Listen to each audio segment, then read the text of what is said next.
The Shattered Morning. A story of Beirut was a quiet morning in Beirut, but that peace was shattered in a matter of seconds.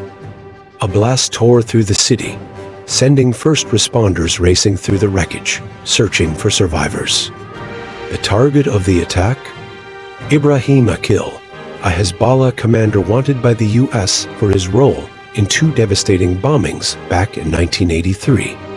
Those attacks had killed over 300 people at the U.S. Embassy and the Marine Corps barracks, leaving scars that would never fully heal.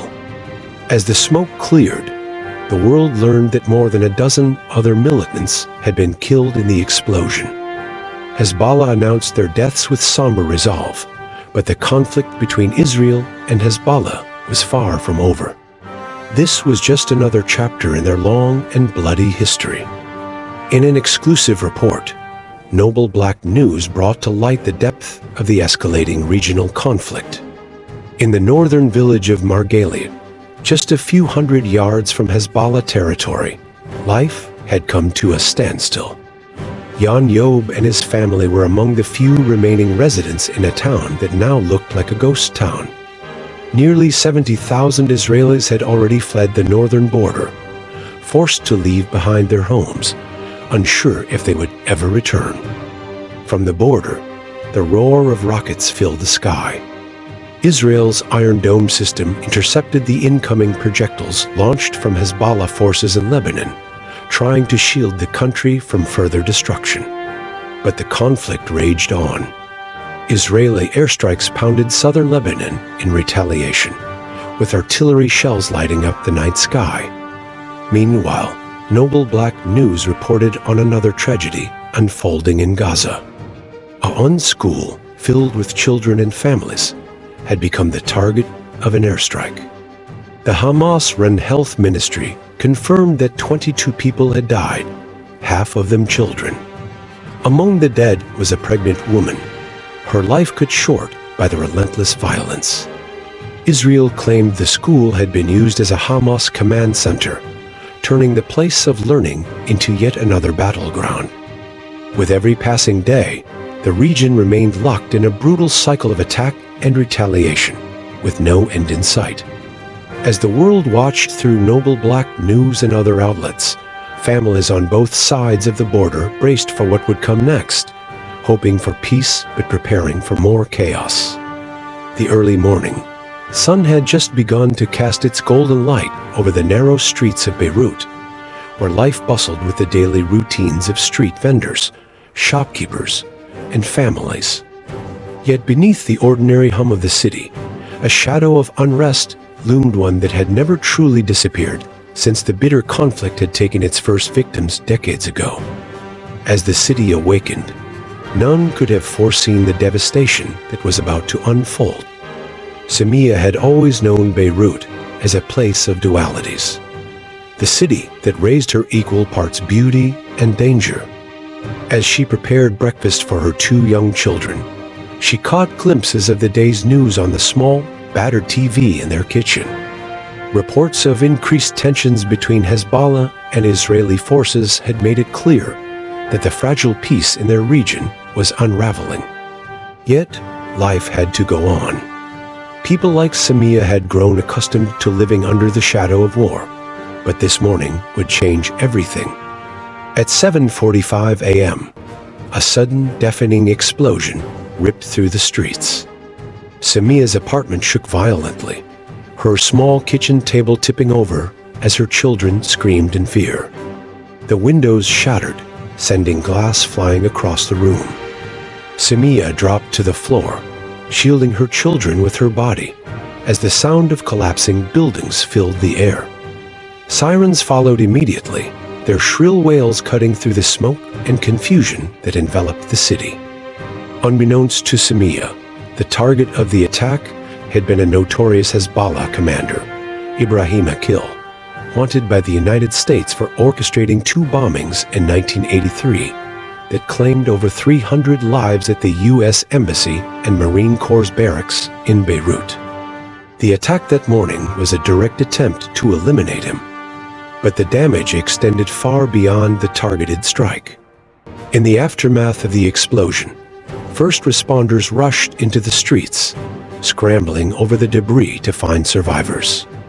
Samiya, clutching her terrified children, stumbled out of her building. The air was thick with dust, making it difficult to breathe, but her maternal instinct pushed her forward. She saw neighbors helping each other, some bleeding, others dazed, trying to make sense of the chaos. The sounds of ambulances grew louder, along with the distant hum of helicopters circling above. Noble Black News was among the first to broadcast the story to the world. The channel's reporter, Amira, had been embedded with a team of emergency responders that morning. Her camera crew had captured the devastation, the destroyed buildings, the injured civilians, the families torn apart. As she spoke into the camera, her voice cracked with emotion. In Beirut, first responders are climbing through the wreckage, searching for survivors, she reported. The blast has claimed the lives of many, but the exact number is still unknown. What we do know is that Hezbollah commander Ibrahim Akil, wanted by the U.S. for his involvement in the 1983 bombings, was the target of the strike. But the collateral damage, it's unspeakable. As her words echoed through television screens across the world, the death toll began to rise. More than a dozen Hezbollah militants had been killed alongside Akil, and as Amira and her crew moved deeper into the city, it became clear that civilians had paid the heaviest price. Far to the north, at Israel's border with Lebanon, the conflict was also escalating. Jan Yob stood at the edge of his farm in the small village of Margaliat, watching as Israeli jets roared overhead, heading toward Hezbollah positions in southern Lebanon. His village was only a few hundred yards from Hezbollah territory, and in the past few days, he had seen too many neighbors pack up and leave, seeking refuge further south, away from the front lines. The tension had been building for weeks, with Hezbollah launching rockets across the border, and Israel retaliating with artillery and airstrikes. The Iron Dome defense system had intercepted many of the incoming projectiles, but Jan knew that it was only a matter of time before one slipped through. His wife, Lara, emerged from the house, their two children clinging to her legs. "We should go," she said softly, her voice filled with worry. But Jan hesitated. This was their home. They had lived through conflicts before, and each time they had stayed, weathering the storm together.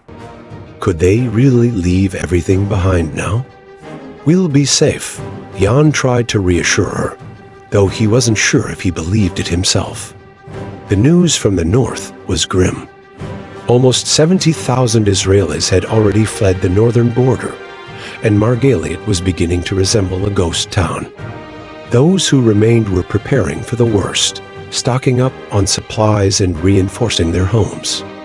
Jan had considered leaving many times over the past few days, but something always stopped him. A deep connection to the land, perhaps, or a stubborn refusal to be driven out by fear. Just then, the sound of distant explosions reached their ears. Jan looked up, watching as the Iron Dome intercepted another barrage of rockets. The skies above them lit up as the defensive system went to work, protecting Israel's northern border. But how long could it hold? Back in Beirut, Samiya and her children had found refuge in a nearby mosque that had been turned into a temporary shelter. The building was crowded with families, many of them injured, some still in shock. The smell of blood and dust hung in the air, and the constant drone of helicopters overhead reminded them all that this nightmare was far from over. Samiya sat quietly in a corner, holding her son in her lap while her daughter slept fitfully beside her. Her mind raced, replaying the events of the morning over and over. She had lost everything: her home, her possessions, the life she had known. A man sitting nearby caught her attention. He was older, with graying hair and deep lines etched into his face. His eyes were filled with sorrow, and as he stared at the floor, he began to speak softly. "I was here in 1983, he said, almost to himself. when the U.S. Embassy was bombed. I was a young man then, full of hope for the future. But that day changed everything. Samia listened in silence as the man told his story, how he had been working near the U.S. Embassy when the bomb went off, killing hundreds. How the streets had been filled with smoke and fire, much like they were now. How he had lost friends, neighbors, family members in the blink of an eye. Now it's happening all over again, he said, his voice breaking. We never really escaped it. The man's words hung heavy in the air. Samia felt the weight of history pressing down on her, the realization that the violence of the past was still shaping their present, their future. As the conflict continued to escalate, the world watched with growing concern. Noble Black News provided constant coverage of the events unfolding in Beirut, at Israel's northern border, and in Gaza. Their reporting was raw, unflinching, showing the human cost of war in a way that few other outlets dared to. The channel's anchor, Khalil, had grown up in Beirut himself, and the stories hit close to home. Each time he reported on a new strike, a new round of casualties, he felt the weight of his own memories, the bombings he had survived as a child, the friends he had lost over the years. One evening, after finishing a broadcast, Khalil sat alone in the newsroom, his head in his hands. He had seen too much destruction, too much suffering. But he knew that the world needed to see it too. They needed to understand that this wasn't just another distant conflict. These were real people with real lives, caught in a war they didn't choose. As he sat there, a message flashed across his screen, a report from Gaza. The Hamas-run health ministry had confirmed that a school had been struck by an Israeli airstrike, killing 22 people, half of them children. Among the dead was a pregnant woman. Khalil stared at the report, his heart sinking. This wasn't a new story. Schools had been targeted before, civilians had been killed before. But each time, the horror was just as fresh, just as unbearable. Israel claimed that the school had been turned into a Hamas command center, and the strike was a necessary part of their ongoing efforts to dismantle the militant group's operations. But for the families mourning their dead, no justification could ever be enough. As days turned into weeks, the violence showed no signs of stopping. Airstrikes continued to pound southern Lebanon, while rockets from Hezbollah rained down on northern Israel. Gaza remained a battleground, with civilians trapped in the crossfire. Samia and her children remained in the shelter, waiting for news that it was safe to return home. But each day brought more destruction, more uncertainty. The city she had once known was gone, replaced by rubble and fear. For Jan Job and his family in Margaliat, the decision to leave was finally made for them. After a particularly close rocket strike, they packed what little they could carry and joined the thousands of other Israelis fleeing south, away from the border. Thank you for watching. Your support means the world to us. Don't forget to like, comment, and subscribe for more updates and stories from Noble Black News. Stay tuned for more insightful content. Thank you.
הוא תבוא, קיבלתי, כמו כן פגשתי גם את הדיירים בחוץ.